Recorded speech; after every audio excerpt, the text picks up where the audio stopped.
Good evening and welcome to this remote meeting of Eastbourne Borough Council's Licensing Subcommittee. I'm Elaine Roberts, Committee Officer, and I will be starting the hearing until I can hand over to the appointed chair. We will begin with a quick roll call of attendees. Can I first ask the councillors to introduce themselves, starting with Councillor Belsey and followed by Councillor Maxted and then Councillor Swansborough. Good evening, I'm Councillor Colin Belsey and I represent Ratton Ward in Eastbourne. Good evening, I'm Councillor Robin Maxted, Upperton Ward. I'm Councillor Colin Swansborough and I represent Hampden Park Ward. Thank you. Can officers now introduce themselves, starting with our lawyer, Miss Wilkinson, and then our specialist advisor, Ms Ball. Hello, I'm Michelle Wilkinson. I'm the solicitor for the council. Hello, Danielle Ball, licensing specialist advisor for the council. Thank you. And then the agent for the applicant is here tonight to represent the applicant. Can I please ask the agent to introduce themselves now? Good evening, I am Zia Martin. I'll be representing the applicant, Mr. Letin Borisov. Thank you. Thank you. And now the representative for Eastbourne Licensing Authority. Good evening, everybody. My name is Paul Thornton. I'm a Specialist Advisor for Licensing for Eastbourne Borough Council, and tonight I'm representing the Licensing Authority for the Council. Thank you. And finally, could the representatives for Sussex Police introduce themselves, beginning with the Licensing Officer, Ms Rolfe? Good evening, my name is Rolfe. I'm representing Sussex Police as a Sussex Police licensing officer. Thank you. And PC Darren Buck? Good evening, PC Darren Buck, Sussex Police Licensing for Eastbourne, Lewis and Wilden. Thank you, everyone. We will now move to agenda item 1, the appointment of the chair. Councillors, please could I have a nomination for chair for this hearing? I nominate Councillor Maxted. I can second that. Thank you very much. In that case, I will now hand over to Councillor Maxted. Thank you. Thanks very much, Elaine, and good evening and welcome to everybody.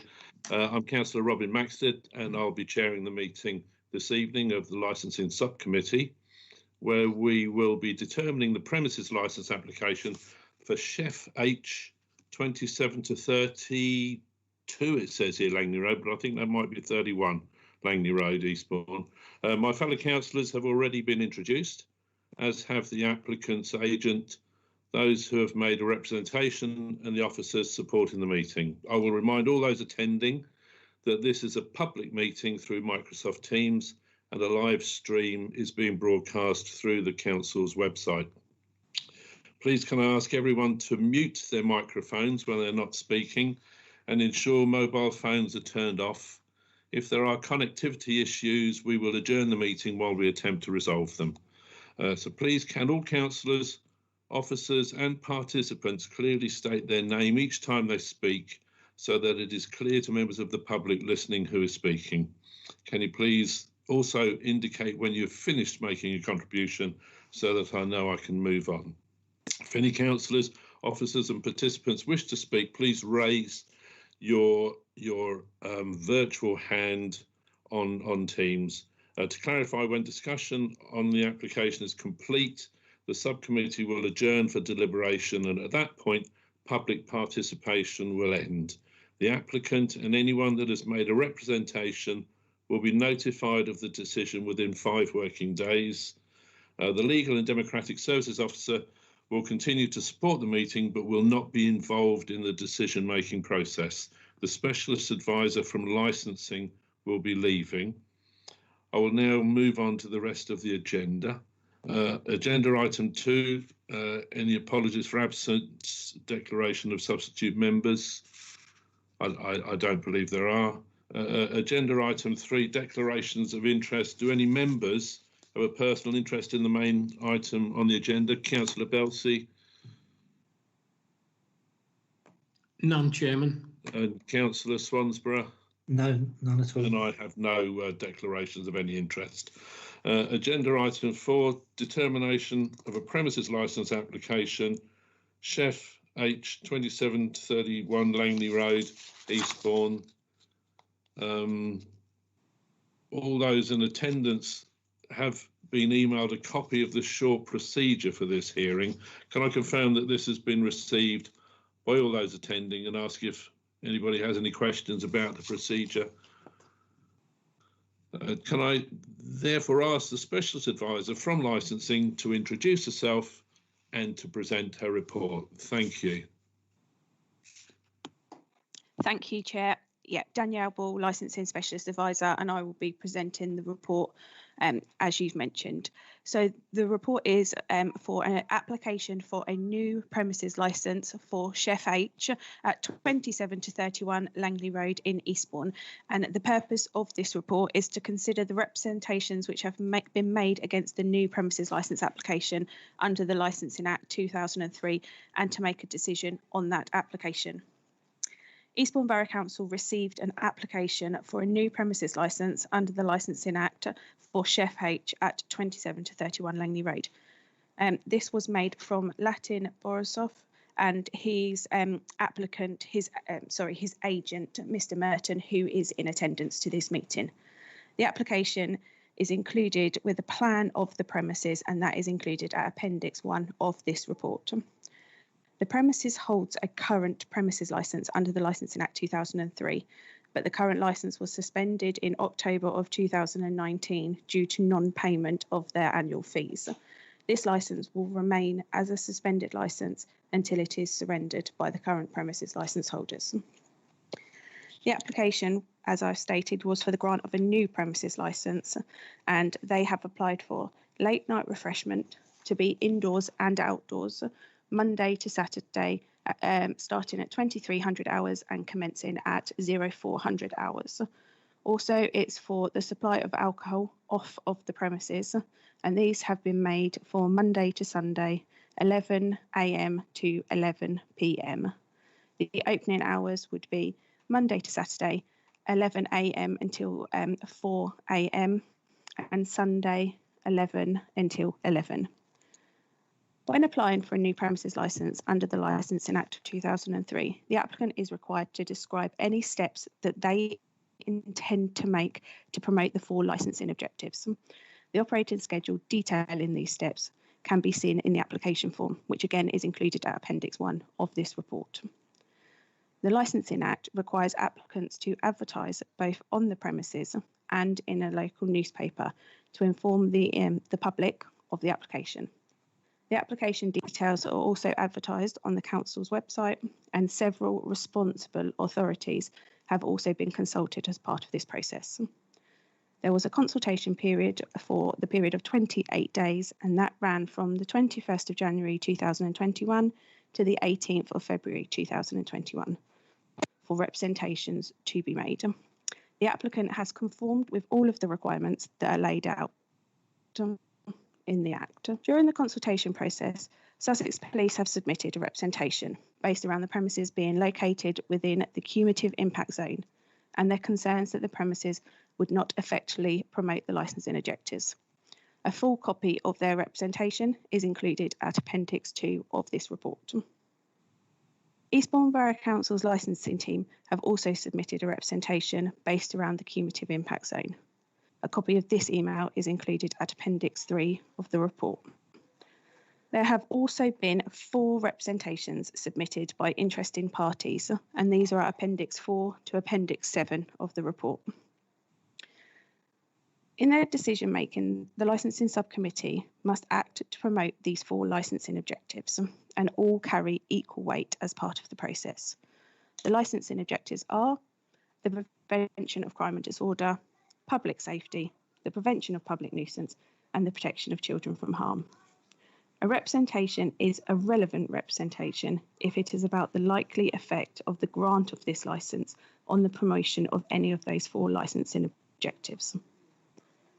Copies of the Council's Statement of Licensing Policy have previously been circulated to members, and a copy is also retained in the members' room.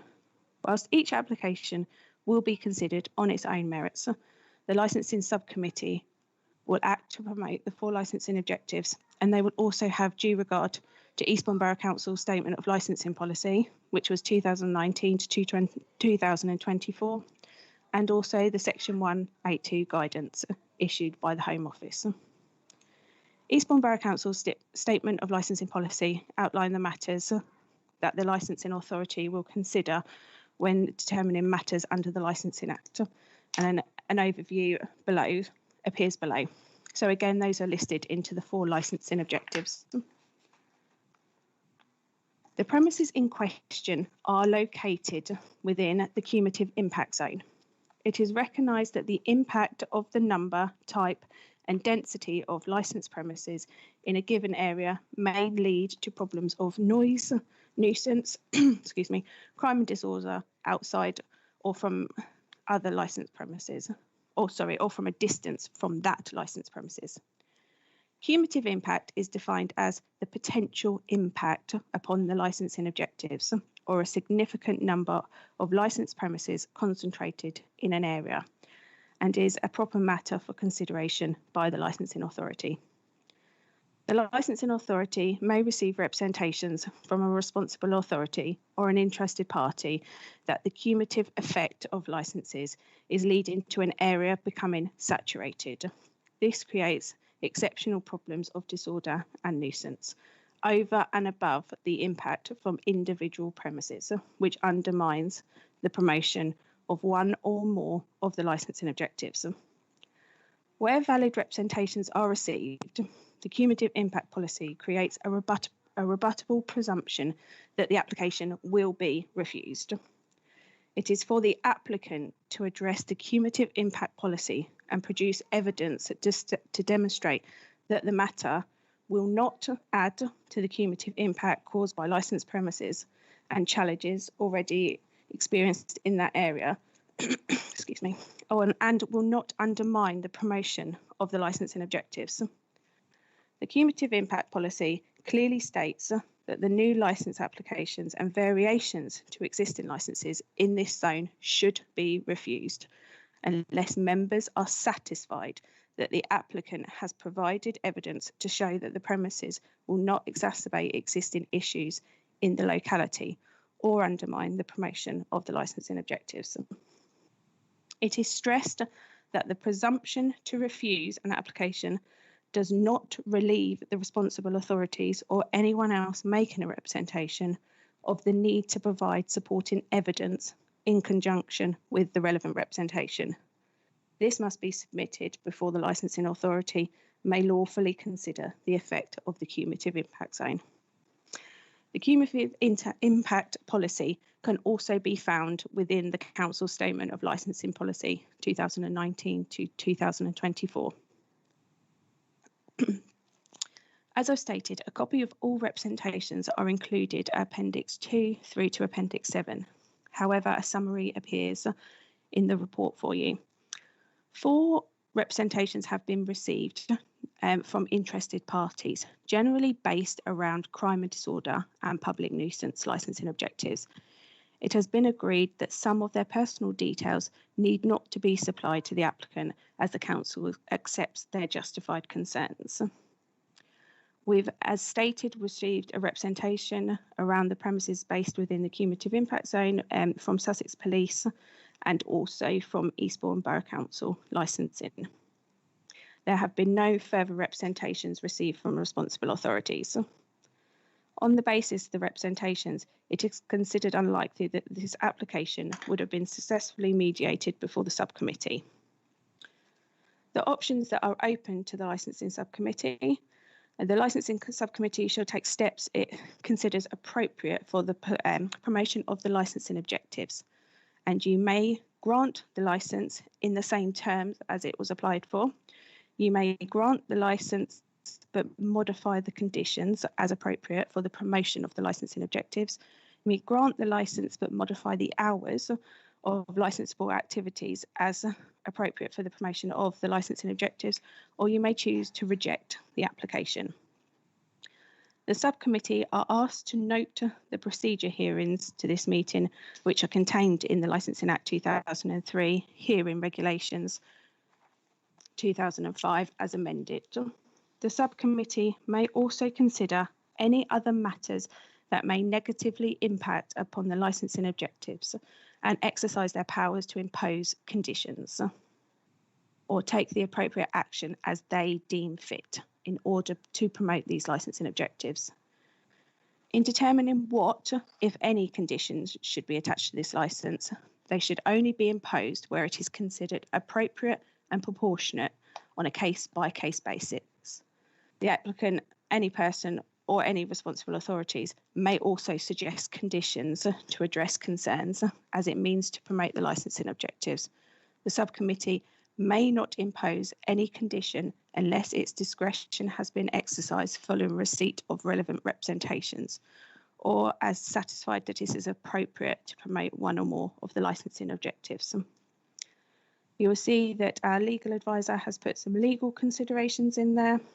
We've also highlighted the right of appeal, as there is a right of appeal to the Magistrates' Court in respect of applicants for new licences. This right of appeal is open to the applicant or to any person who has made relevant representations, and the appeal must be made within 21 days of the written notification of the subcommittee's decision. Financial appraisals also mentioned.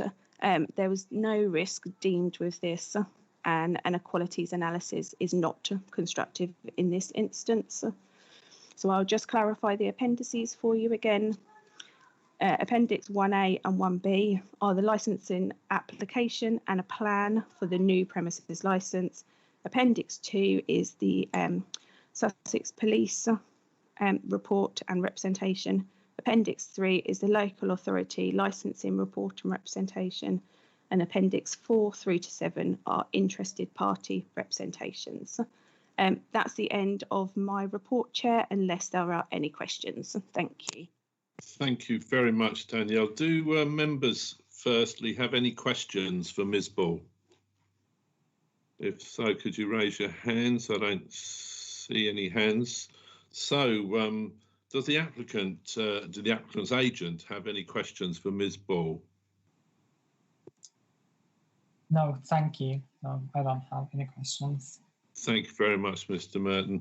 And I don't know whether anybody is here to answer this one, but do those that have made a representation or objection wish to ask questions of Ms. Ball? I don't think anybody's actually here, so we can skip the next bit. So thank you very much, Danielle, for the presentation of the report, and I'll go now to Paul Thornton from the Eastbourne Licensing Authority. Mr. Thornton, you have 15 minutes maximum to speak. Thank you very much. Thank you, Mr. Chairman. Good evening, members of the committee. Already present. My name is Paul Thornton. I'm a specialist advisor for licensing employed by Eastbourne Borough Council. Tonight I'm representing the licensing authority as a responsible authority. Mr. Chairman, you will note that Mrs. Ball has outlined in her report the fact that this premises at 27 to 31 Langley Road, Eastbourne, is in a cumulative impact zone, and what is expected of applicants in such cases for applications for a premises licence. So the grounds for the representation on behalf of the licensing authority is that the application does not address the cumulative impact assessment in your licensing policy. And it is also our view that the application is wholly inadequate and short on detail in relation to the licensing objectives or the prevention of crime and disorder, prevention of a public nuisance, and protection of children from harm. We consider that, in our view, if the licence is granted in the form applied for, it will undermine those licensing objectives. From the application or from the details in the application that are clear, it appears to be a fast food restaurant seeking sale of alcohol until 2300 hours and a takeaway facility until 4 AM. Now, In the area that it is, and due to the nature of the site, we believe it will attract a specific demographic, particularly after late night bars and clubs, of which there are many in that area, have closed. Now, we imply no adverse comment either on the premises or the people attending. We merely seek to point out that such premises who have particular issues, particularly at that time of the evening and into the early morning. The applicants in their operating schedule have made no mention of the cumulative impact zone, nor does it acknowledge the position of the premises, and I think this is very important. In a town such as Eastbourne, which is one of the busiest and well-known tourist destinations in the UK. And I say that despite the current difficulties, Mr. Chair, members of the committee, but we clearly hope that in the very near future that things will regain their normal status. Now, I'll turn to the application and the operating schedule, and as an overview. Now, in this section, it is expected that an applicant will give an overview of the steps to be taken to promote the licensing objectives, because the initial section there, which is headed general, is then followed by the relevant sections for each of the 4 premises licensing objectives. There is no indication of what steps are to be for this application in this section. All it does is rehashes in layman's terms under what circumstances alcohol can be sold, in that it has to have a DPS, and that they can't sell alcohol if the licence is suspended. Well, in all honesty, we know that, you know that, and so there is little point in putting that, because that is actually a given. So in our view, this is one of a number of comments that are made in this application that just screams out to me it is a generic application and absolutely not site specific. Nothing here addresses the particular nature of the site, and more importantly, and I will mention this on a couple more occasions, it simply does not take account of the cumulative impact zone. Now, moving on to the next section under the prevention of crime and disorder, we do note that in this part there's the intention to provide CCTV should the application be granted, and there are some conditions attached to that CCTV. We would expect this condition to be included in the premises licence should it be granted. Now, as I previously mentioned, the premises licence holder, the applicant is applying for the sale of alcohol for consumption off the premises. We note there are a number of proposed conditions relating to the delivery of alcohol, and again, if the committee is minded to grant this application, we would ask that these conditions are attached to the licence. However, in relation to the sale of alcohol, we don't actually know the intention of the business regarding the sale beyond an assumption that some deliveries will be made. Presumably, if we're allowed to presume, via sales via the internet or or by telephone, but we just don't know. For example, will people be able to walk up to the site and purchase alcohol to take away? That is not mentioned in the application. And bearing in mind the location of the premises, we think that's a very, very important omission. Will alcohol be displayed at the site? Again, important information that has not been included in the application.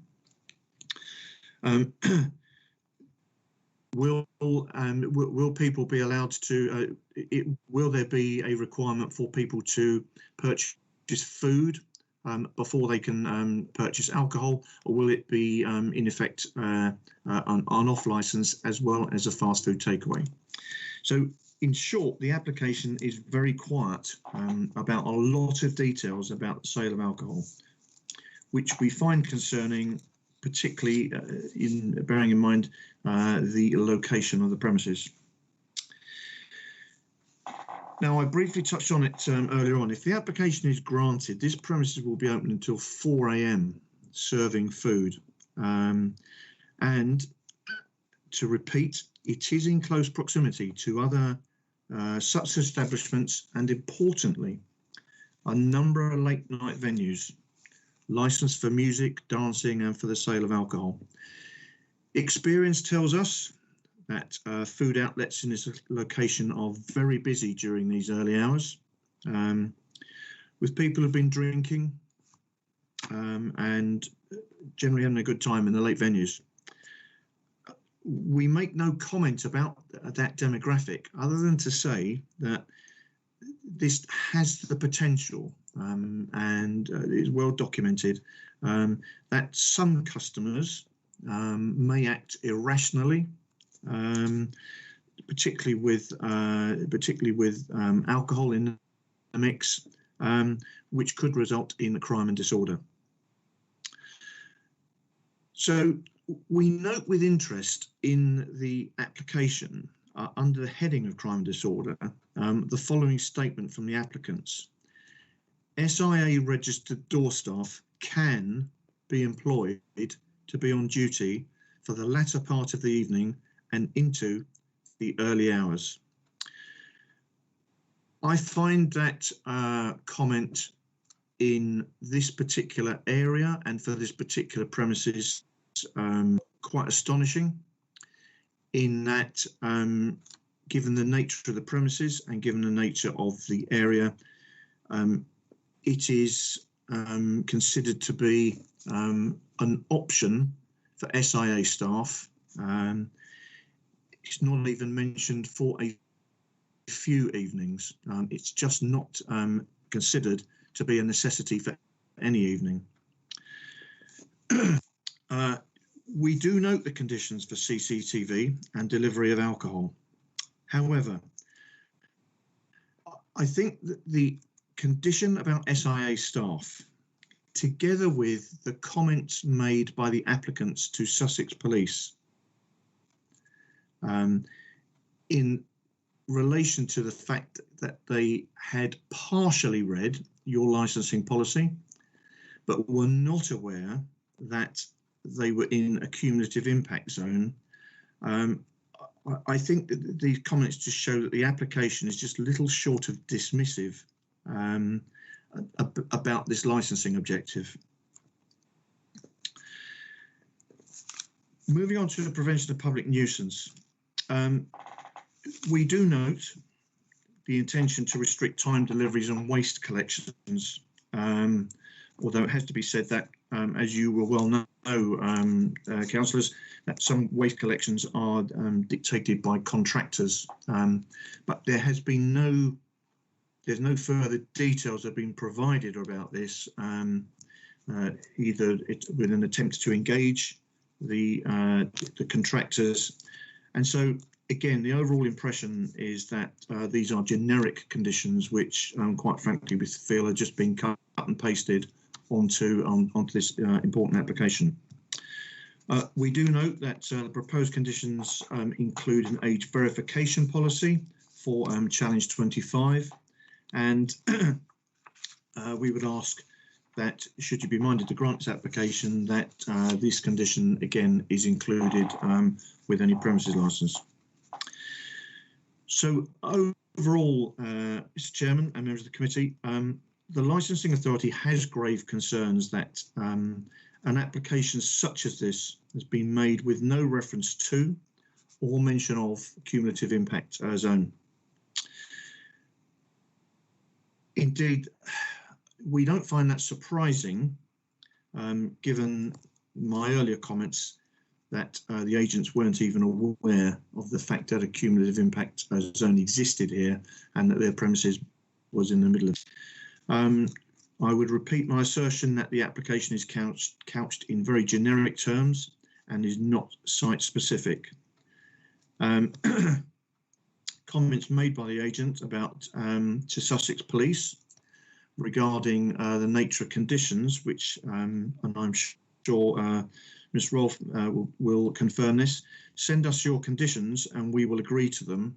In our view, display an arrogance and a flippancy to the nature of the application. It's almost as, well, we've put an application in, send us what you like and we'll just agree to it, which doesn't actually portray the applicants in a good light, because it doesn't actually show that they will have any willing or understanding of the nature of this site and the specific conditions which are needed, in our view, to keep a considerable number of people, both residents, short-term visitors and tourists, safe in this town. And along those lines, I'm actually astonished that no contact has been made by the applicant's agents to discuss any part of this application, particularly after my what I would describe as a lengthy and detailed representation. Sorry, Mr. Thornton, if you could just wrap up now, please. About a minute to go. Thanks. Okay. In conclusion, and Mr. Chairman, it is our view that if the premises licence is granted in the form applied for, it will undermine the licensing objectives of the prevention of crime and disorder, prevention of a public nuisance, and protection of children from harm. Mr. Chairman, that is my representation. Thank you very much for that, Mr. Thornton. I'd go first to members of the committee, ask if they have any questions for Mr. Thornton. If you could raise your hand. Councillor Swansborough. Can't hear you at the moment, Councillor. I was just trying to find my hand to raise it. I got confused. Yeah, can I just ask a couple of things on this? There seems to be a criticism that in Mr. Thornton's report that the applicant has cut and pasted sentences or paragraphs into the application, but I don't understand why that on its own should be detrimental to the applicant's case. Don't understand that. In lots of things these days, you take words and you transcribe them. These days you cut and paste them, so it's easier. So can I ask, that's not really, I can't believe that that's really an objection. Your objection can't be that. Your objection presumably is not that they cut and paste the words, but they were, as you recalled it, light on detail. Can you confirm that? Mr. Chairman, yes, and if I came across the cut and paste, if I went too strongly on that, I apologise to you and the committee. The intention of actually saying that was that in cutting and pasting it with no further detail, it can appear generic, and that was my point. So what I'm trying to say is I don't understand, and this is what I'm asking you, is if there's something wrong with having a generic sentence or paragraph in it. There isn't, is there? Mr. Chairman, absolutely nothing wrong with that at all. But in cutting and pasting a particular wording for an application, I would then expect to see some detail around the specific in support of that statement, and it is my contention that in this application that just does not happen. Similarly, we had another point that you raised was it was as if they were saying to us, send us your conditions and we will agree to them. If they will agree to our conditions, I would have thought that was a good thing. Would you not think that's a good thing? Is that necessarily a bad thing that they will say, okay, you tell us what your conditions are and we'll support them? Is that a bad thing? Thank you, Mr. Chairman. Mr. Chairman, the point of that comment by me was this: when, as you well know, during a consultation period, it is normal that they may be tinkered with and they may be tailored to a site, so that they are, and as you are aware, they should be appropriate, legal, capable enforcement and easily understood. The point of making the comment about send us your conditions and we'll agree with them actually is what conditions were being sent, and how could you possibly pass off in what, in my opinion, is a glib remark such as send us your condition and we'll agree with them without even reading them, and that to me displays an arrogance and is almost being dismissive of the application and of the role of the licensing authority. Well, I don't know. I don't agree with that at all. Mr. Chairman, I don't think you're entitled to. I don't think you're entitled to read into what they're saying anything other than if they've agreed that you send us your condition. Have they complied with those conditions? I don't know. We'll come to that in a bit. But I don't. As I say, I don't think you're inclined. I don't think it's up to you to make representations to the committee which reflect on the way in which people deal with your requests or your requirements. It may be glib, perhaps they are glib. Is that a bad thing? Is that against our objectives? Anyway, I'll just move on to the last one. Oh, sorry, it's more or less the same sort of thing. I think you're saying it wasn't site specific and doesn't portray a good view of the applicants. Well, I think I'll take the applicants as I find them, but I'm not sure that I can be guided by some of the remarks that you've made about the way in which the application has been presented to us. That's all I got to ask, Chairman. Thank you, Councillor Swansborough. Thank you, Mr. Thornton. Councillor Belsey. Yeah, thank you, Chairman. Could I ask Mr. Thornton? I'm following up where Councillor Swansborough was to an extent, but when you realised that they had not understood the CIP, did nobody point it out to them? If I applied for planning permission nowadays, planners would come back to me and say, well, if you jiggle this there and you do that there, then we can probably come to an agreement. It doesn't have to go to committee or whatever.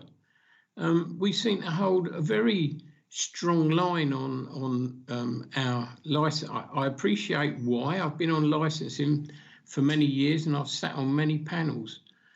But I do find this one, it's as though, I mean, I guess this company is a largish organisation, and I expect these are licensed out things that people buy in as a running concern, a going concern. But I just feel sometimes that, you know, we're putting obstacles in the way of people trying to open up a business, a new business in Eastbourne, where one has gone to the wall, or, you know, well, it went to the wall. And we seem to be putting obstacles. I understand the hours and all that. We haven't got to that yet. But I'm just asking about putting obstacles in the way of people that want to do things. Mr. Chairman, there's a number of points there. I would contend that my representation, which I've got dated the 1st of February and sent to the applicant, sets out in very specific detail that they haven't complied with the cumulative impact assessment. I would also expect an experienced licensing agent to be able to come back to us as a licensing authority and to discuss, and as I said in my report in chief. So I don't agree that we've been deliberately obstructive. I didn't say deliberately obstructive. Okay, so if I'm paraphrasing, Councillor, I apologise. I don't agree that we haven't given any advice and guidance. There's our website has advice and guidance. We've got your licensing policy is very comprehensive.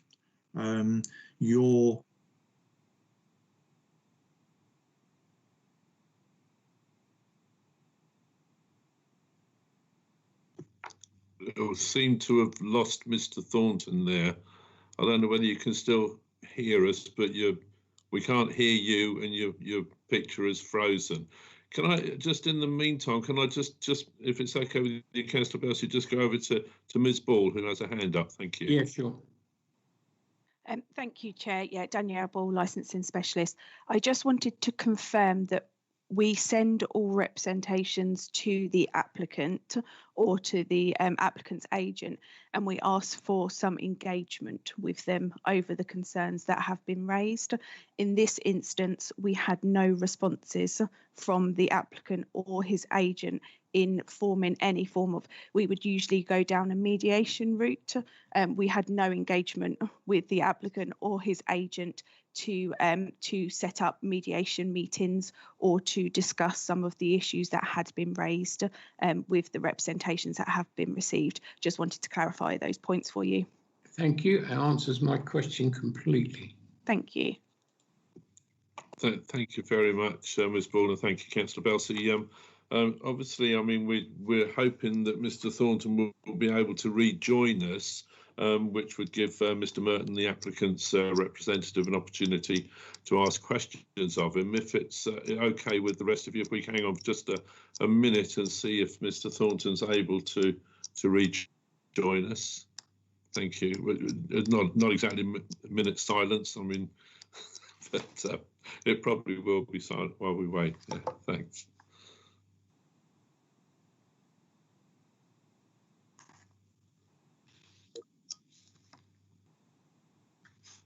As Elaine is trying to.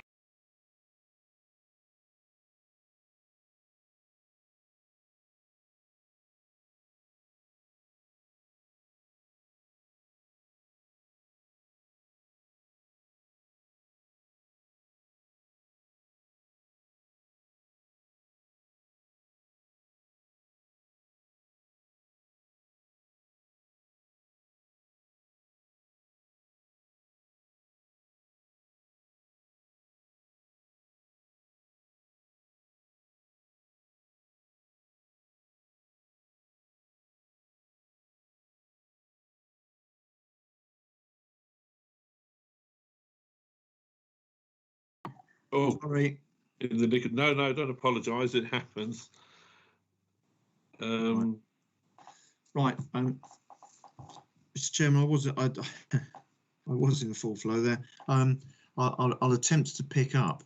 Can I just say, Chairman, that my questions were answered by Danielle, so I don't think Paul's got to carry on and do it again. Thank you. Thanks very much, Councillor Belsey. Thank you then, Mr. Thornton. If I can now hand over to Mr. Merton, the applicant's representative, if he has any questions he would like to ask of you. Mr. Merton. I don't have any question, but I just want to clarify that the licensing authority in fact send us their representation, but as an agency, we have to contact the applicant, our clients, and get a response from him, and then we can answer to the licensing authority on behalf of the applicant. Due to the COVID-19 and also due to the fact that he is just setting up his business and trying to comply with the legal requirements, we've been unable to get in contact with the applicant until the last minute. That's the reason why we didn't reply to the representations beforehand. Thank you. Thank you very much, Mr. Merton. I will now invite. Thank you, Mr. Thornton. I think that's us done at the moment. So I'd like to invite the licensing officer from Sussex Police to speak. That's Kirsty Rolfe, please. And you have 15 minutes. Thank you very much. Thank you, Mr. Chairman. Good evening, everyone. My name is Kirsty Rolfe. I am a civilian licensing officer for the police. A lot of what Paul Thornton has already covered, I completely agree with. So I will just highlight some extra bits that we would like to bring to tonight's hearing. So Sussex Police Licensing are objecting to this application. Oh, sorry, can I just interrupt there? Sorry, I've got a problem because I can't hear what this lady is saying properly. Can you hear me now? I'm on full volume. Okay, let's give that a go then. How about that, Councillor Swansbury? Could you hear? Yeah, well, you see how Is that a bit better? yes. Sorry, I'll do the best. Okay, so Sussex Police Licensing Team are objecting to the application of a new late night refreshment licence associated with Chef H in Langley Road, Eastbourne. We believe it will undermine the licensing objectives, namely prevention of crime and disorder, prevention of public nuisance and public safety. It's already been covered quite a lot and in our representation letter that they failed to address the cumulative impact policy within their application, which is our main reason for objecting.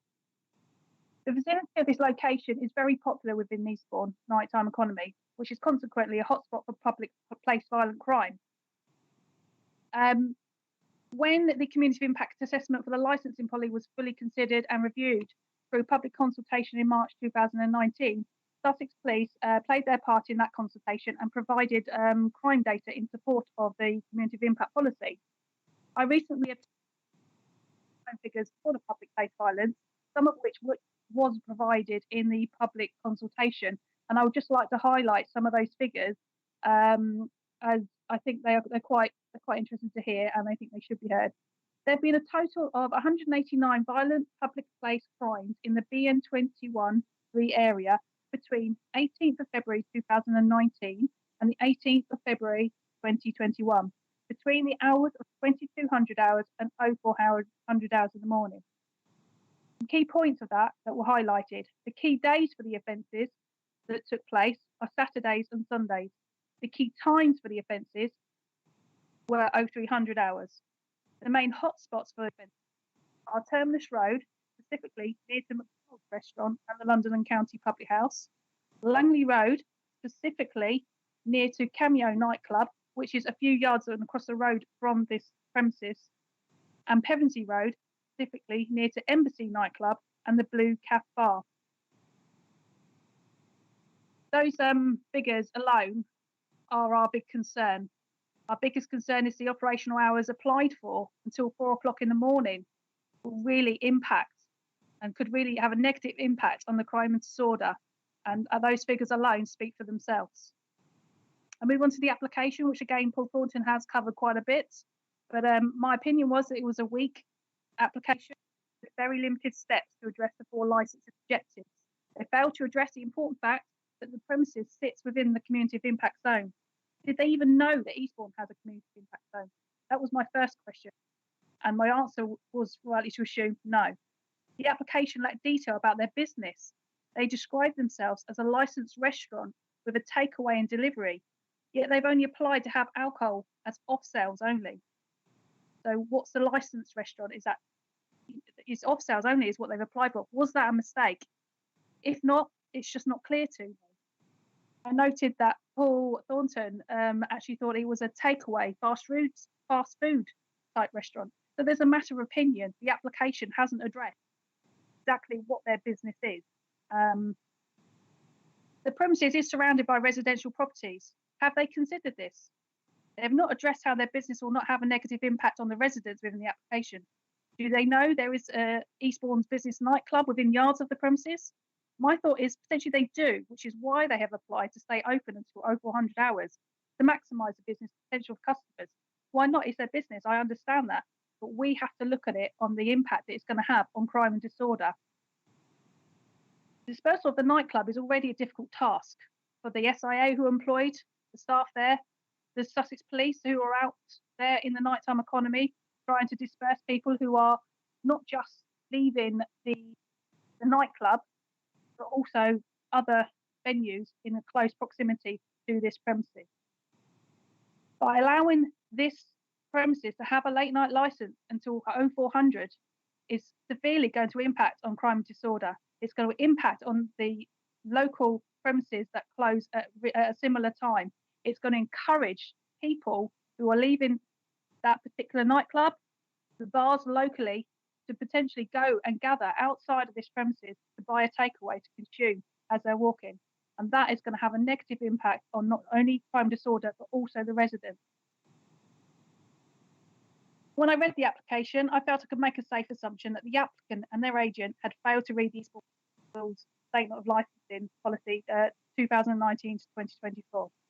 The application raised several questions for myself and members of the licensing team. It is just not clear exactly what they're applying for and why they really need to be there. So I decided to call the applicant as part of my process in looking at applications to see if I could get some of my answers, get some answers to my questions. On Tuesday, the 26th of January, 2021, I contacted Eurosafety, who are the agents acting on behalf of the applicant.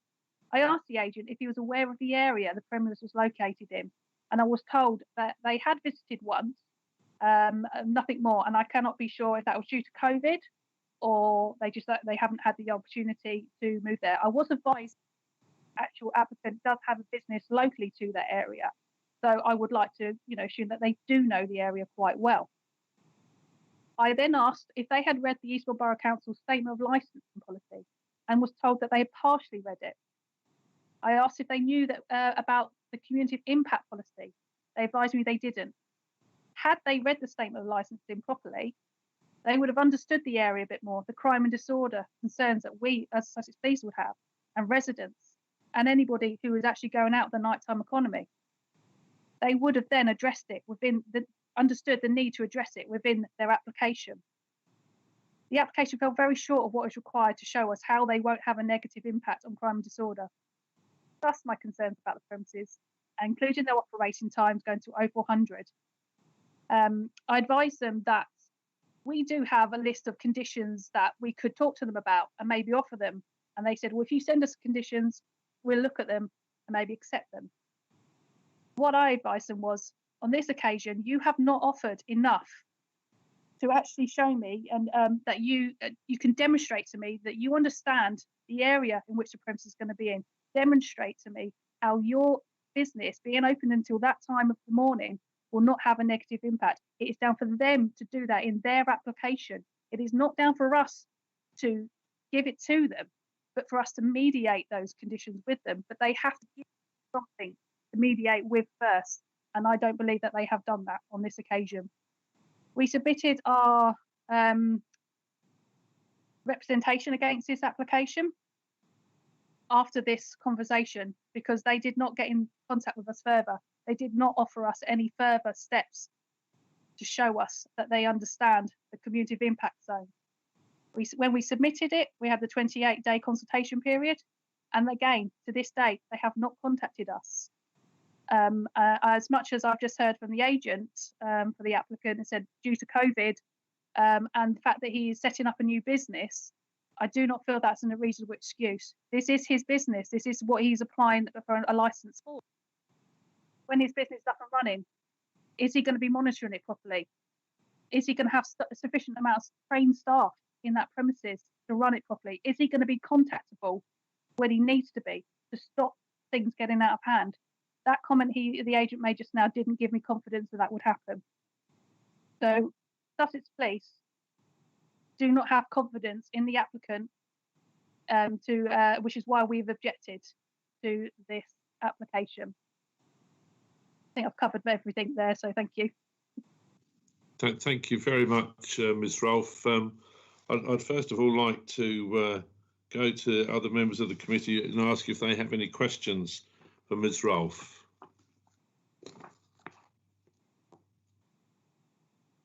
Councillor Swansborough.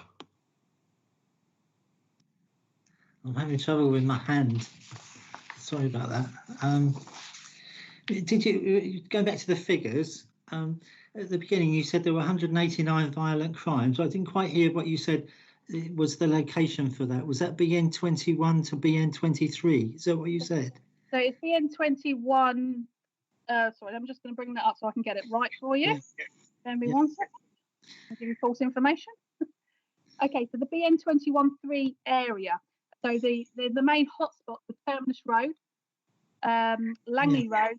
So it's BN21. How big is that? How far does that go? BN21-3. What I would have liked to have done is been able to provide you the map area, and it basically. Sorry. You said that BN21. 3 ... So that particular area which covers the community impact zone. Have you got a map of the community impact zone? Not in front of me, no. It's the town centre, basically. Yeah. Okay. So so it's 189 violent crimes in the town centre, and you said then that a lot of them were outside the London and County pub. So so the main hotspots were Terminus Road, specifically near to McDonald's restaurant, and the London and County public house road near to Cameo, and Pevensey Road near to Embassy nightclub and the Blue Bar Cafe. So, right, okay, I understand that. So, one of the things I'm confused about is what exactly is being applied for. It says late night refreshment Monday to Saturday, supply of alcohol Monday to Sunday.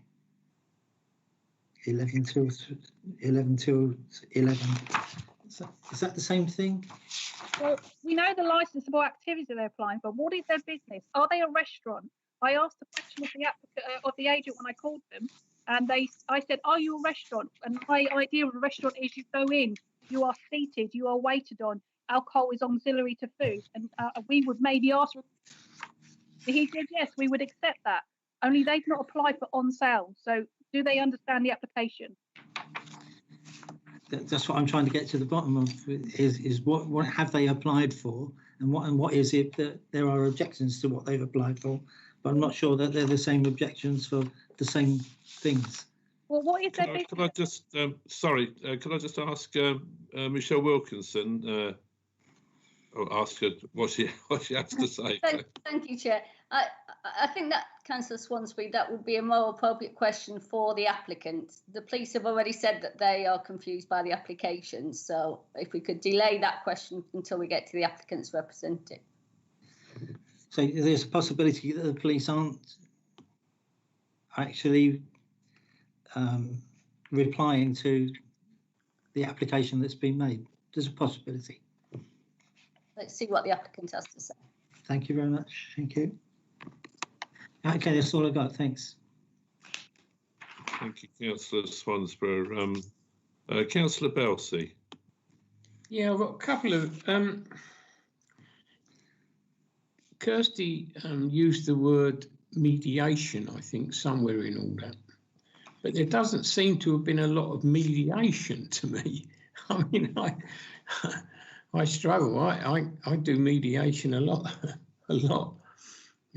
One has to when you've got people that are complaining about the council sometimes, and you try and mediate between them and the council. But I do. The whole of this has a strange feeling about it, that it's as though something's arrived on the desk and it's just been put in a pile and I'm not being rude to anybody, but left. And I really feel it should have been picked up, and there should have been far more trying it. I know Kirsty said they tried to contact and all this, and Mr. Merton has said what he said. Well, perhaps we should have suggested when the application came in that we just sit down and talk. Or you can't sit down and talk about it, you know what I mean. Have a discussion over the phone or something, because this seems to have got itself into a right old pickle for no reason whatsoever. It is an application, and usually you can mediate an application out and get the good bits out of it and get rid of the bad bits in it. And I just find the whole thing is a mishmash. I just find it is well, I'm flabbergasted at the whole where we sit on this now. And I won't say what I was going to say then, because that would have been predetermination. I can't do that. But I just think that we'll discuss it afterwards, won't we? But I struggle, and I can't wait to hear what Mr. Merton can answer on some of the points that have been raised, actually, because I mean I know what he said, but I do have one or two questions, I think, when he gets on board. Can I just bring in Michelle Wilkinson there, please? Yeah, can I just, with the greatest respect, remind all councillors this is an opportunity to ask questions of Kirsty. So can we frame them as questions rather than comments, just to keep us on with the procedure, please? Thank you. Sorry, please, yeah. Obviously, my mediation was when I phoned them. Information should be provided by the applicant in the application, and then my phone call to them was me basically asking them for further information, which they failed to provide. When we put an objection in, they still didn't come to me. I've already gone to them. If you've got a lot of workload on, this hasn't just sat there and gathered dust. I can assure you that now. It's down to the applicant to put in a half-decent application. This wasn't, in my opinion, a half-decent application, and I offered them some advice and they didn't take it. Can I ask then, Chairman, what were, I mean, we've heard that the police in their statement say that it fell short of their requirements. What were the police requirements in that case? Can I ask that? Yes, good one. Yeah, I'm happy to answer that. We would have liked to seen a number of conditions around that address the 4 licensing objectives.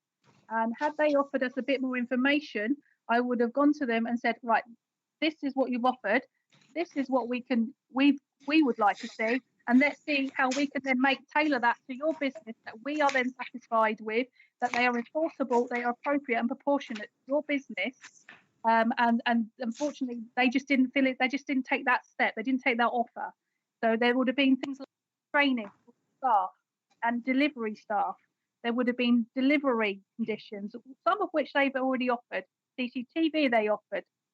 There would have been nomination of DPS, to make sure all their staff have been given authority to sell alcohol. And again, it would have addressed the fact of if they were wanting people to come in direct to the premises to purchase food and alcohol, we would have addressed, well, was there a minimum spend on food perhaps before they were allowed to have alcohol? Actually, we wouldn't have wanted that, because in that immediate area, if you're going to have people going out and drinking in that immediate area, that would have increased. So there is a multitude of things, and there are a number of conditions we would have expected, but they didn't give the opportunity to sort of talk through that. They didn't demonstrate to us enough. They understood. If we were to give them a list of our conditions at the very earliest point, instead of mediating with them, they could have just accepted it. They wouldn't have demonstrated they understood it, that they could have enforced it themselves. They could have just accepted it, which meant that, they'd get their license. We wouldn't object, potentially, without anybody else objecting. So a list of these fantastic conditions doesn't mean that they are going to adhere to them. They need to demonstrate that they understand it and they will go to it. We didn't get that. It wasn't offered at that point. Thank you. I think it just sets my mind where I was going anyway, and I still think there was a pretty bad breakdown of communication in this licence application, both ways. Don't get me wrong. I mean, I appreciate that the licence has not fallen and been filled incorrectly. I don't argue that, but I feel sorry for anybody that applies for anything like that, whether it's planning, licensing, whatever, taxi driver, whatever. The whole thing gets difficult without communication. Okay, I'll shut up, Chairman. Thanks, Councillor Bowles. Not for shutting up, but for your contribution there, as always. Thank you. And I do appreciate what Ms. Rolfe has said about referring to the vagueness and the decision due to lack of information from the applicant. But you did say, Ms. Rolfe, that the main reason, or one of the two main reasons, was the failure to address the cumulative impact zone, and the operational hours were a bit vague. The failure to address the cumulative impact zone, of course, I think has been spoken about quite in depth already. But the operational hours would obviously these premises had functioned as a food outlet before, so the use is established, and people in the area would be used to that. But I do notice from some of the representations from neighbours is that their big concern is the late operational hours and the public nuisance that would cause, especially for residents living above the premises. And of course, even at finishing at 4 a.m, there was worries that there would still be ongoing noise then for an hour or two after that. I mean, obviously, there's, you have tried to negotiate and to chat with the applicant, but the applicant's agent said that there was some difficulty experienced because of, as Councillor Belsey has mentioned, not being able to get face to face, and because of the pandemic, it might have made it more difficult for them to express themselves or to understand what the requirements were. But the operational hours, is this something that the police, from their point of view, would be willing to negotiate if for instance the applicant said, okay, then we still want to go ahead with the business, but we'll finish at midnight or 1 a.m. or whatever. My colleague PC Buck is an operational police officer. I'm wondering if he might actually be better to answer this question, as because it's an enforcement side, and obviously that affects that time of night. Good evening, Chair. Good evening, Chair. Good evening, councillors. As you've heard, my name's PC Buck. I'm a licensing officer for Eastbourne. The first thing I'd like to point out is Sussex Police do positively encourage a vibrant and profitable nighttime economy. The issue from an operational policing point of view in relation to this premises is indeed the operating hours. As you've heard, it's within a stone's throw of 2 high-capacity venues. Both of those venues generally close at 3 o'clock in the morning. There is an option very close by to both of those premises for fast food that operates until 03:30 in the morning. As far as I am aware, neither of those premises actually serve alcohol. The applicant's premises are asking to stay open until 4 a.m. in the morning with the capability to serve alcohol both on and off the premises. What this would provide would be the opportunity for revellers on a Friday and Saturday night to leave the high-capacity venues to attend this one location in order to continue the consumption of alcohol. Now, from a policing point of view, the biggest problem that we face is the dispersal of people when they leave those premises. Both of the high-capacity premises very close to this venue do have dispersal operations in place, whereby the SIA take responsibility for ensuring that it's not a mass egress and people are let out of the premises in dribs and drabs, therefore reducing the possibility of violent crime taking place when groups come together that may be intoxicated. My concern as an operational police officer and also a licensing officer is that this premises remaining open until 4 o'clock in the morning would provide the only opportunity for revellers within Eastbourne Town Centre to purchase alcohol. This would be the only place that those people have to go if they want to continue their evening. What that would generally lead to is a large group of people. It would become a hotspot. And when we have large groups of people, that's when we come across issues in relation to disorder, whether that involves fights or whether it's verbal altercations. For that premises to remain open until 4 o'clock in the morning, it would be considered a drain, potential drain on Sussex Police resources, because generally, having worked the town centre for a number of years, around about 3:30, people have had a good evening, they've had their takeaway, and they're in a cab and they've left the town centre. And as I said, it would just be potentially problematic for this premises to remain open until 4 o'clock in the morning. And obviously with crowds also comes noise. And where this premises is located, whilst I appreciate it's previously operated before as a food establishment, it was actually a KFC. And from memory, and don't quote me, I believe the latest they stayed open was 11 o'clock.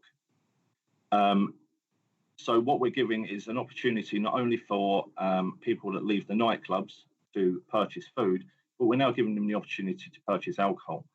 Generally, what they're not going to do is buy the alcohol, get into a taxi and go home to consume it. And that's where I would imagine the concerns from the residents have been raised. And also it would be a concern that Sussex Police would raise. Where are those people going to go to continue their evening? I hope that clarifies things for you, but I'm obviously very open to any questions you may have. Thanks very much, PC Buck. I'll hand over first to Councillor Swansborough. Well, I'm more confused than ever now, because I understand that page 6, it says late night refreshment, indoor and outdoor, page 6, Monday to Saturday, 2300 to 4 AM, supply of alcohol off the premises, Monday to Sunday, 11 AM to 11 PM. The police officer, Buck, who's just spoken, is implying that they will be selling alcohol after the time when the nightclubs come out. Is that what it's Chair, could I just jump in there? Absolutely. Yeah, Ms. Ball, thank you. Sorry, yeah, Danielle Ball, Licensing Specialist Advisor. Just to confirm for you, councillors, the supply of alcohol is up until 2300 hours, 7 days a week. The 0400 hours is late night refreshment only. Wanted to clarify that point for you. Did the police officer get that wrong?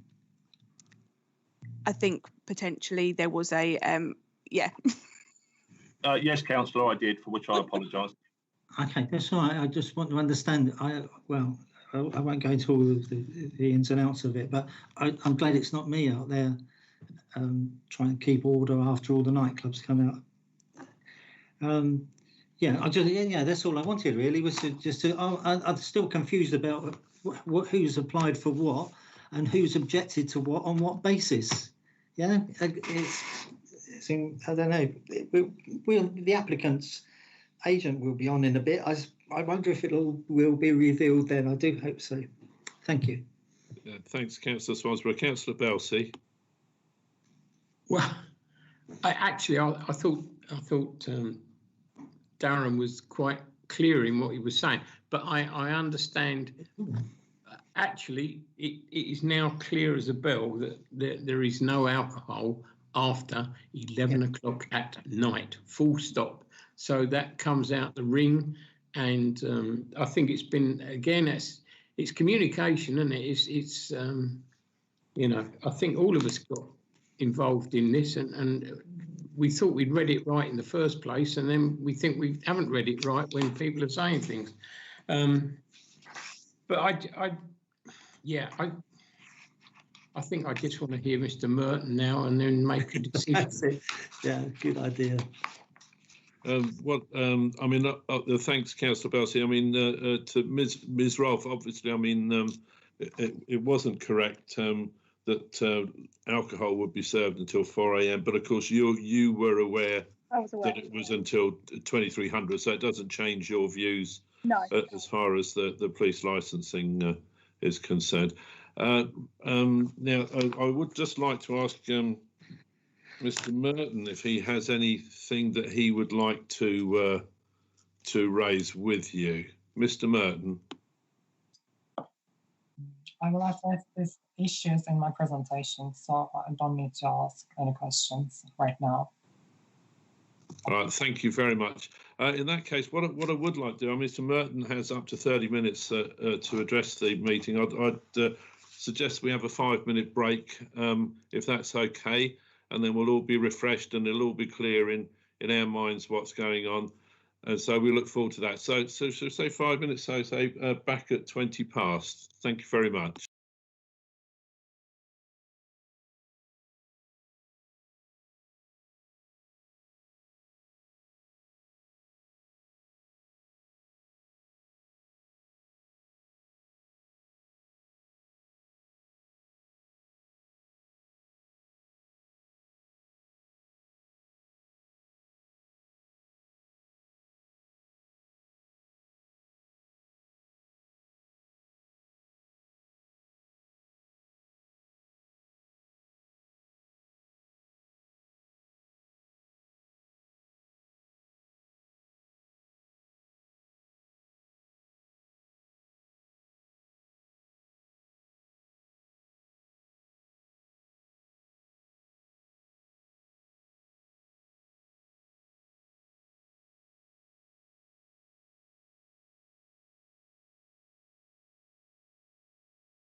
Chair, I think you can resume the meeting now.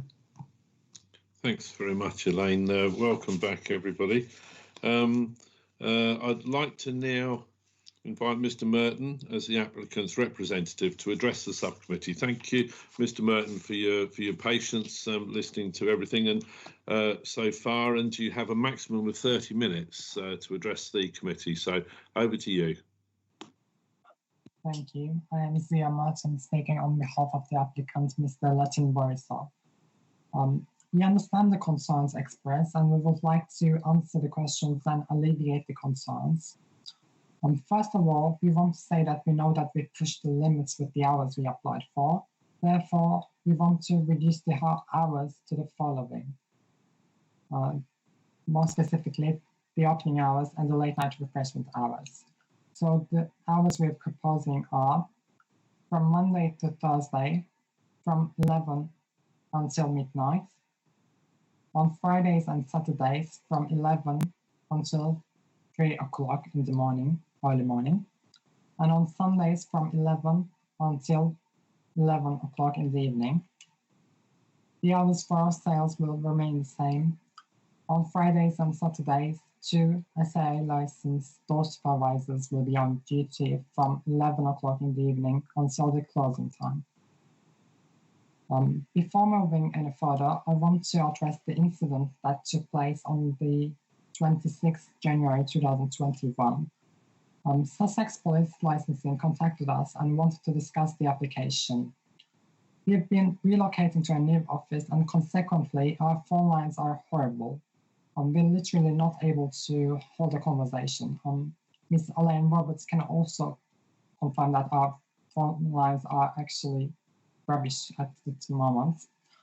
While speaking with the police officer, I've been unable to remember the details of the application off the top of my head, as this is not the only application that we're dealing with. And I thought they want to make a representation and offer conditions. So I said we would agree to the condition as the public welfare is of utmost importance to us. I didn't mean to be arrogant at all. I'm really sorry and I would like to apologize if I offended anyone with that. Also, we didn't include some points in the application, thinking they are obvious, but unfortunately this led to a major misunderstanding. I would like to clarify that we are aware that the premises are located within the cumulative impact zone. Therefore, effective measures are planned to be taken if the application is granted. Some of these measures were included in the application, some were not. As you may understand, it is impossible to include all measures that a business owner aims to take in an application. However, I want to assure you that the applicant, Mr. Latin Borisov, is a conscientious person who would not want to disturb local residents, as he is also one of them. If a problem of noise, nuisance, crime, or disorder takes place in the vicinity of the premises, a member of staff will deal with it straight away and make sure that the local residents are not disturbed. If staff is not able to overcome the problem, responsible authorities will be notified immediately. As you know, we didn't apply for on sales of alcohol. Therefore, alcohol will not be sold to customers for consumption on the premises. Alcohol will be sold for takeaway and delivery only. All of sales of alcohol will be ancillary to a food order and will be made in sealed containers, preventing immediate consumption. No alcohol will be displayed at the premises, and alcohol consumption will not be encouraged or promoted in any way. The sale of alcohol is applied to give the customers the chance to buy some alcohol to go with their meals. The premises will not be alcohol-led, and actually alcohol is not a big part of Mr. Latin Borisov's business plan. Mr. Borisov aims to provide local residents with high-quality food with the finest fresh ingredients. Chef H currently offers pizzas, kebabs, fried chickens, burgers, and so on.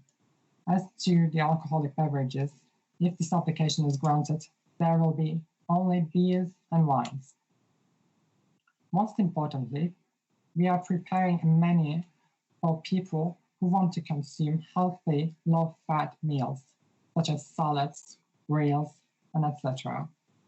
We believe there is a lack in the Eastbourne market for premises of this sort, and it will be welcomed by many local residents, especially by those who visit the 24-hour gym opposite our premises late at night.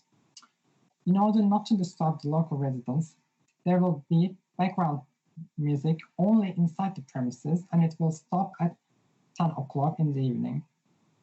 I also want to mention that Mr. Borisov especially prefers lights that will not cause a disturbance to the neighbors. Any deliveries or waste collections will be made at a time to cause the least disturbance to local residents. The clientele will predominantly be local residents and visitors in the area. The business will be mainly takeaway even after the pandemic due to the limited seating capacity. All staff will be trained every 6 months regarding alcohol sales.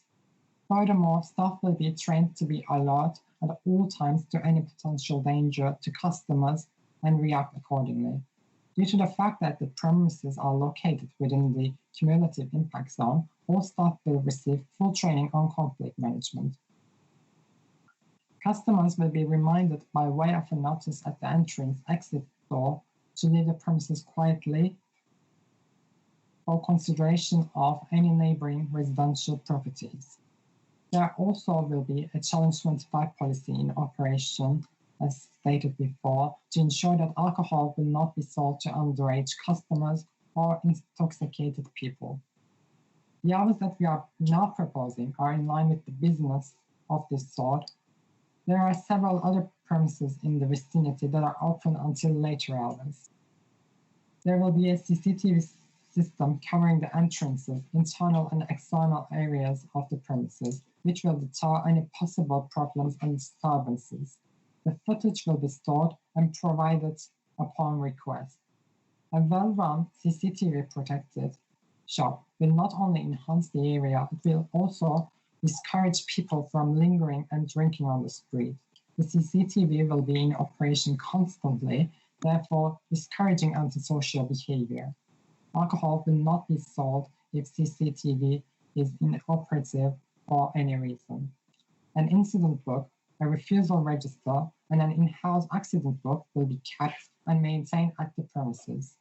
Also, there will be a first aid kit kept at the premises.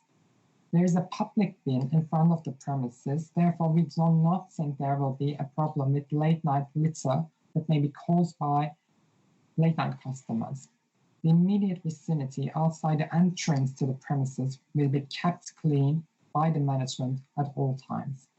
The premises has been operating until 10 o'clock in the evening over the past couple of weeks, and as far as we are concerned, there hasn't been a problem caused by the patrons of Mr. Borisov, and we will do everything to keep it up. Mr. Borisov holds a personal license and has several years of experience within the food service industry. He has worked at many renowned licensed premises such as Agora, located at 48 Grove Street, Eastbourne, and Azizia Restaurant, located at 119 Stoke Newington Road, London. He is well aware of any situations that may arise from operating a licensed restaurant. We believe we made robust arrangements to avoid any problems, and the conditions that we suggest are enough to minimize any adverse impacts, and we are open to discuss further conditions that you may see fit, including reducing hours for alcohol sales. We can also close the customer dining area after 1 o'clock, for example, just to keep the public safe and make sure that they're not disturbed by noise. In conclusion, the premises will operate to a high standard, and Mr. Latin Borisov looks forward to working with the council as well as the local community to maintain a well-managed evening economy that meets both residents and businesses' needs. And they are looking forward to making the neighborhood a safe place for residents and businesses alike. I hope that I covered all the representations and concern regarding the application. However, if there is anything further, then I can answer them. Thank you. Thank you very much for that, Mr. Merton. I'd first of all like to ask other members of the committee if they have any questions for you. Councillor Swan. Yeah, well, I didn't manage to write down the revised schedule of hours. Has anybody got the revised schedule of hours? I could ask Mr. Merton to repeat that. So it's Monday to Thursday. Monday to Thursday from 11 o'clock in the morning. Sorry, can't hear you very well. Monday to Thursday from 11 until midnight. 11 a.m. till midnight. Yeah, opening hour and late night refreshments. The upstairs will remain the same. They'll cease at 11. Sorry. Friday and Saturday? Friday and Saturday from 11 until 3 o'clock. Sunday? Sundays from 11 until 11 in the evening. So there is no change. That's just the opening hours, is it? And late night refreshments. Why are you asking about alcohol? I beg your pardon. Well, that's the opening hours of the premises. During which hours is alcohol going to be sold? From 11 until 11. They will remain the same. And it will be takeaway only? Yes, that's right. Takeaway and delivery, actually. Okay. All right. Thank you. Just a small aside, really. This one is how many on this plan. I've got a lovely plan that you sent us. I guess we got three. There are 3 plans. Are there 3 floors? No, actually, there's 1 floor, but there are 3 different plans. I can explain them to you. Okay. But, yeah, it solved a lot of problems for me. That your answer. Okay, that's fine. This is just the current floor with no seating. So it's just 1 floor. Yeah, just 1 floor. Okay, and it's the old KFC premises, so I know what they are. Yeah. Okay. That's it.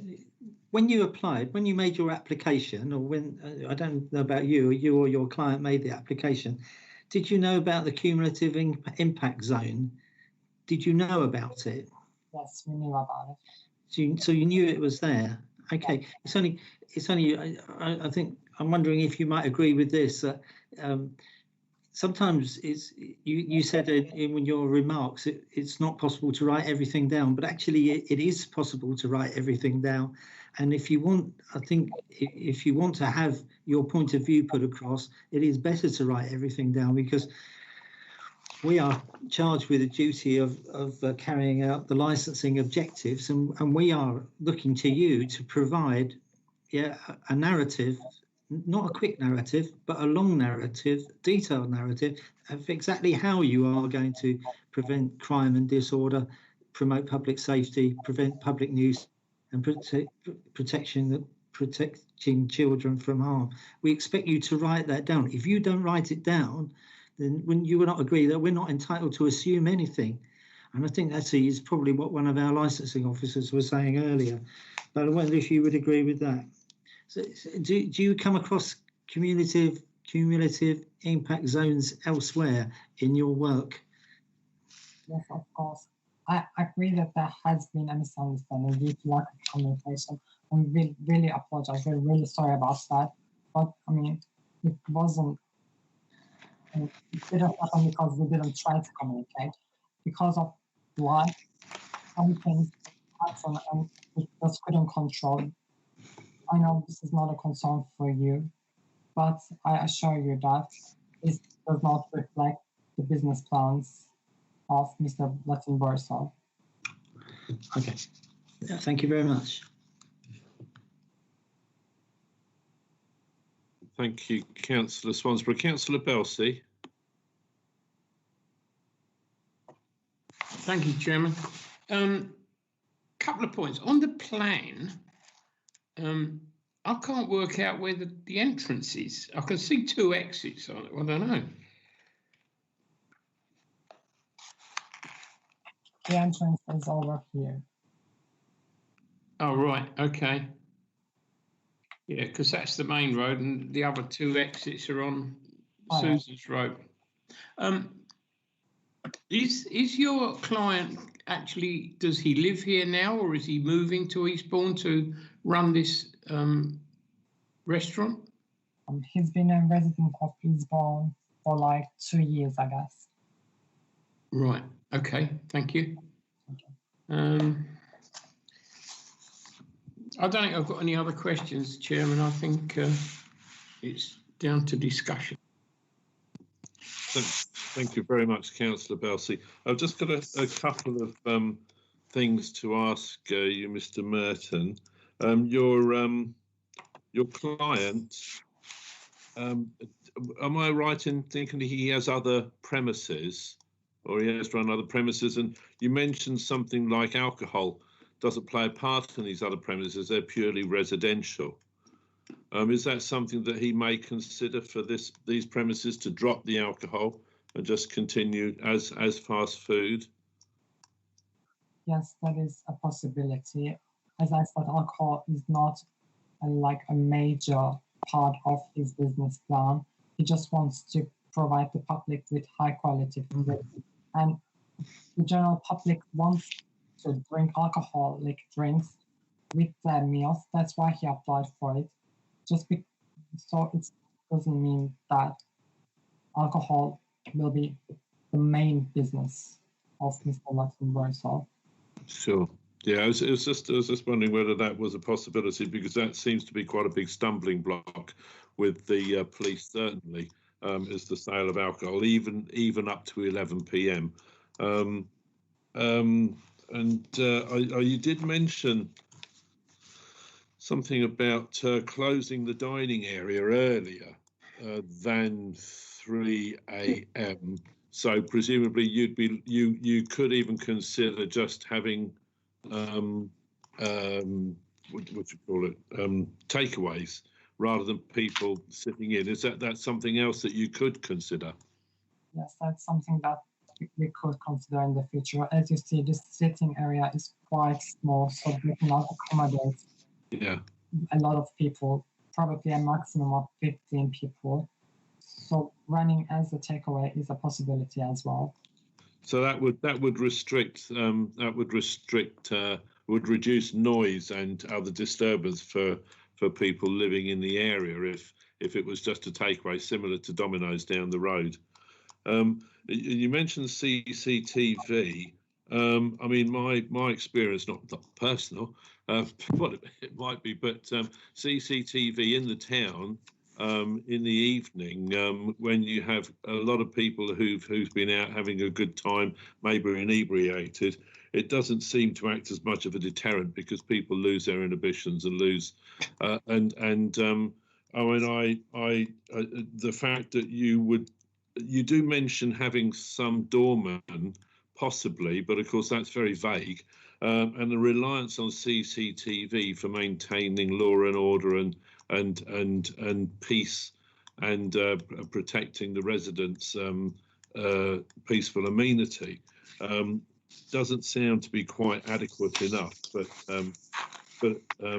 So I would have thought CCTV would have been a minimum. But going back to I think what both my fellow councillors have said, do you accept the fact do you accept that the application is very vague, that a lot of the detail that we need to be able to make a decision has been excluded for whatever reason?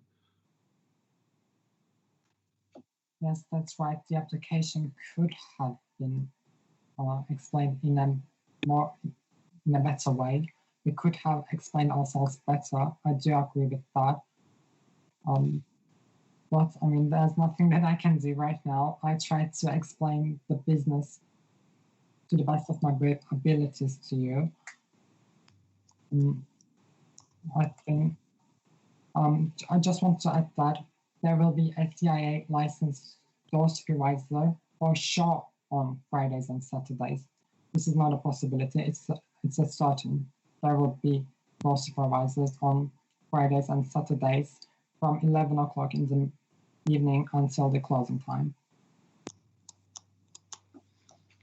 Right, okay. Well, thanks very much, Mr. Merton. I'd just like to go over to Ms. Rolfe and ask if she has any questions she'd like to put to you. Ms. Rolfe, thank you. Thank you, Chairman. Good evening, Mr. Merton. Can I? Was it yourself I spoke to on a call? Yes, that was me. Yeah. I've obviously heard that you found it difficult to talk. I do recall at the beginning of the conversation, it's a sort of a policey term anyway. I always generally ask at the start of a conversation if it's a convenient time to talk, and you didn't advise me that it wasn't. I'm sorry if I made you feel the need to carry on, but obviously I asked you questions then about the application you were happy to answer and didn't advise me that you weren't at the time and not since. Thank you for clarifying why you haven't since.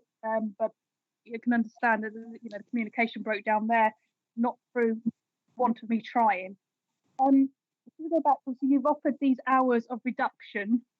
Later on, you actually mentioned something about potentially closing at 1 o'clock in the morning as well, if that was a requirement. Pardon? Did you mention closing? You gave us the new hours that you would like to offer. But I think later on in your conversation, did you mention closing at potentially 1 o'clock in the morning? And that was for Friday and Saturday evenings. For Friday and Saturday evenings. Can you clarify, is that going to be for the takeaway where you go in to the premises directly and delivery, or just for takeaway only at 1 o'clock if you were to agree that?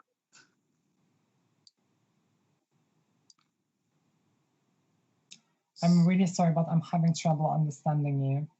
Okay, so you mentioned 1 o'clock closing Friday and Saturday. You've got the option of a takeaway where someone can walk in, purchase food and walk out of the premises. Also have a delivery service. Yeah. Okay, so would that be ceasing both takeaway and delivery at 1 o'clock, or would you want to or intend to do deliveries after 1 o'clock as well? We intend deliveries to go on after 1 o'clock until 3 as well. 2 o'clock. So it would just be closing the premises at 1. Yeah. Yeah. I have to let you know that I would prefer that to 3 o'clock, if that was a something to consider for the committee. And just one other point: when I did speak to you, you actually told me you hadn't read the community of impact zone. You didn't know it existed. I believe you probably have now, and you've addressed in your sort of summing up, you've actually addressed a number of the points that has been raised to you via an objection with some good conditions. I only wish that they were there at the beginning, or we could have sorted that out beforehand through communication. Thank you. Thank you, Ms. Rolfe. I'd like to ask if Mr. Thornton, on behalf of the local licensing authority, would like to ask you any questions. Mr. Thornton. Thank you, Mr. Chairman. Paul Thornton, Specialist Advisor for Licensing on behalf of the Licensing Authority. Mr. Merton, it's good to talk to you at last. Right, number of things there, and I just need to clarify what has been said just for my own mind. Now, in relation to Friday and Saturday evening, late night refreshment is 11 p.m. until 0300 hours, yeah? Yeah, that's right. And you have agreed, or you are proposing to have SIA staff between 2300 and 30 minutes after you've closed? Yeah, that's right. Okay, right. In relation to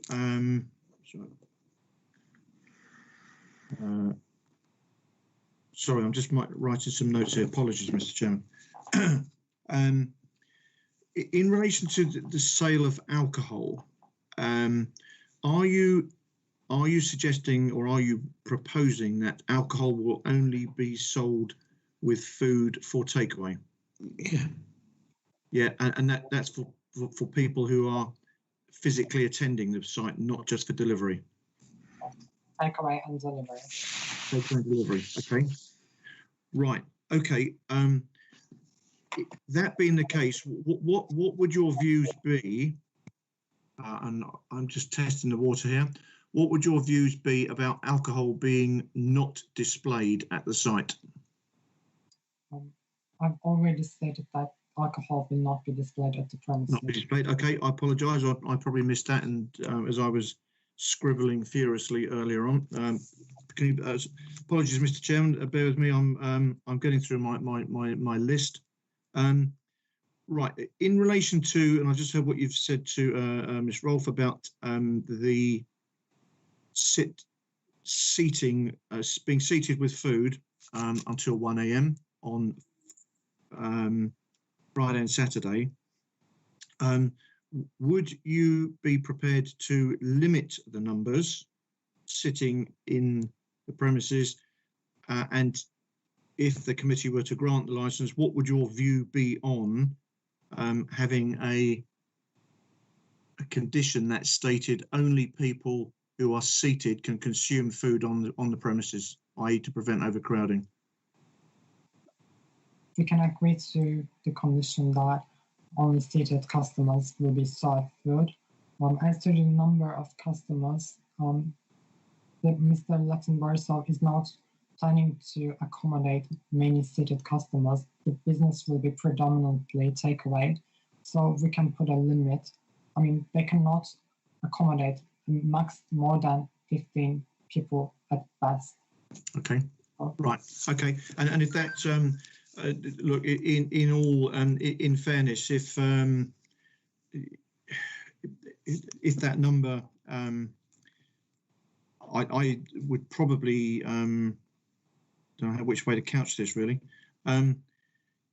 If that number is conveyed, if there could be a number conveyed, if the license were granted to the licensing authority, so that number, because you may need to take further instructions. I appreciate that about the numbers involved. Okay, now I think I understood this next bit. Did you say Mr. Borisov runs other sites? Yes, that's right. Right. Okay. Who will run this site? He will run it himself, but he will employ 6 people. So there will be 4 staff in the kitchen and 6 in total, but he will be at the premises most of the time. Right. Could you, and this is from an alcohol point of view, could you clarify what most of the time means?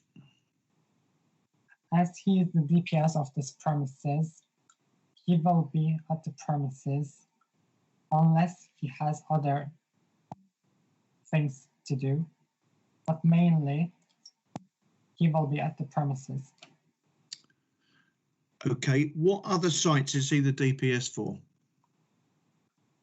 He's the DPS of Agora restaurants, but the DPS will change for Agora restaurants.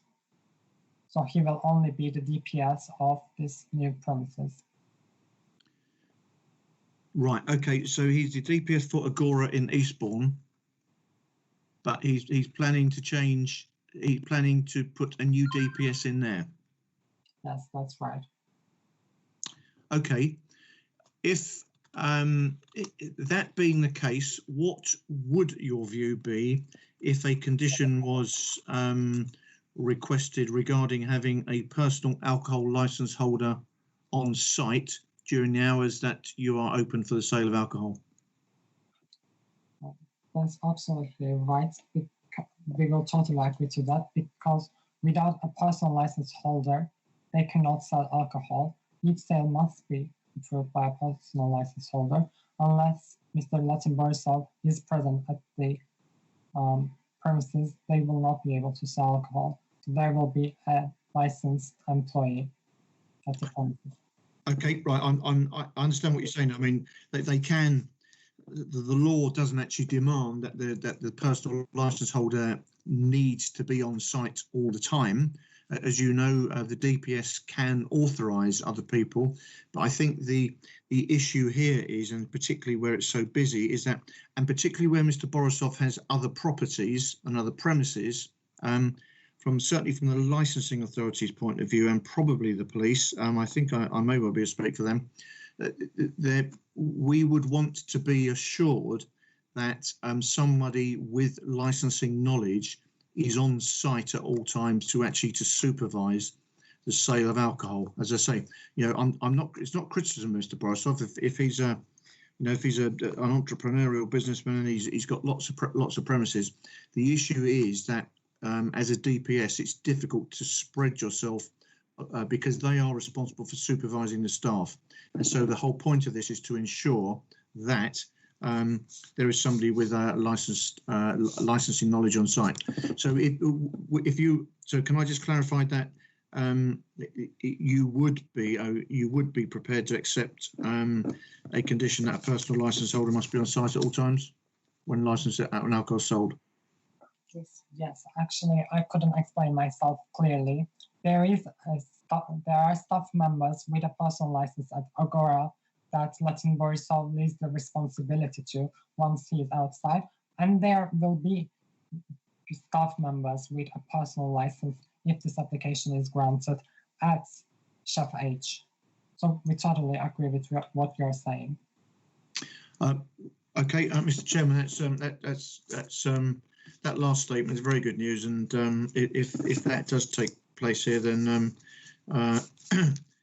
certainly from a licensing authority point of view, we'd like to see that in a lot of other premises with personal license holders on site. But that's a discussion for another time.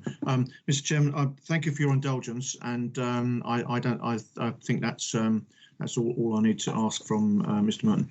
Thank you, Mr. Merton. Thank you very much, Mr. Thornton. Mr. Merton, I'm just going to ask Mr. Thornton and Ms. Rolfe to make their closing remarks, after which I'll give you an opportunity to make your closing remarks for about 4 minutes. But first of all, I'd like to invite Ms. Rolfe to make her closing remarks up to just a couple of minutes, if you can. Thank you. Thank you, Mr. Chairman. Well, obviously highlighted many times. Can you hear me okay? Many times of the community impact zone and how important it is for this to have been addressed in the first place. It has been addressed here. I'm quite happy with some of the points, conditions, especially that the applicant has actually sort of showed us that he would accept. The operational hours, especially 1 a.m. I would be more happy with that, not 4 a.m. You need to demonstrate at the very beginning how you are going to run a premises to give us a confidence in you.